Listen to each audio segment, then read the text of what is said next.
Bon, petite vidéo pour montrer mon premier prototype du moteur Stirling. Donc c'est ce machin-là, hein. Hop là, de là à là. Donc c'est un moteur qui fonctionne à air chaud, donc l'air il est chauffé via une source de chaleur qui se situe à la base, donc là en l'occurrence ça va être une petite bougie. Et puis avec un assemblage de pistons et puis de biellettes, hein, on peut voir les biellettes, désolé pour la luminosité qui n'est pas terrible.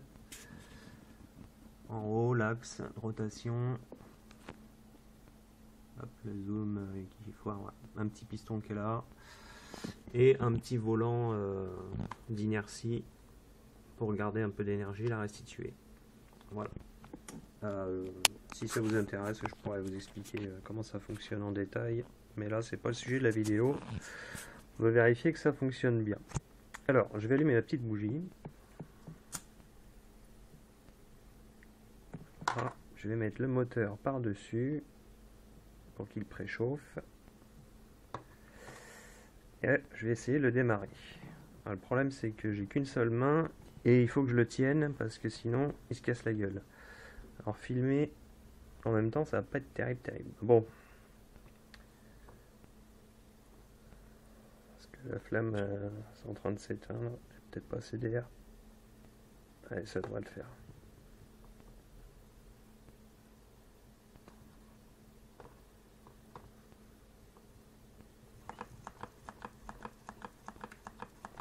Hop là, ça tourne tout seul. La flamme en bas elle est pas terrible, donc ça va pas aller très vite. De toute façon, c'est pas un moteur qui tourne super vite. Cette version là, c'est une version que j'ai fait avec des petites canettes, les mini canettes, donc plus petites que les canettes de coca normales. Donc forcément, plus le moteur est petit, moins il sera puissant. Mais là, on voit bien que ça tourne tout seul, juste avec une petite bougie. Après, l'idée c'est de récupérer cette énergie motrice en énergie électrique et de remplacer la bougie par éventuellement un capteur solaire ou une autre source d'énergie qui sera encore plus économique qu'une bougie. Donc ça c'est le premier prototype. Le deuxième prototype ça sera fait avec des canettes de Coca-Cola normales, hein, elles sont déjà prêtes, elles sont à côté. Donc le moteur c'est un peu plus gros et l'objectif c'est d'atteindre 1500 tours par minute, hein. Là je sais pas combien ça tourne pas très vite. Mais 1500 tours par minute déjà ça commence à causer.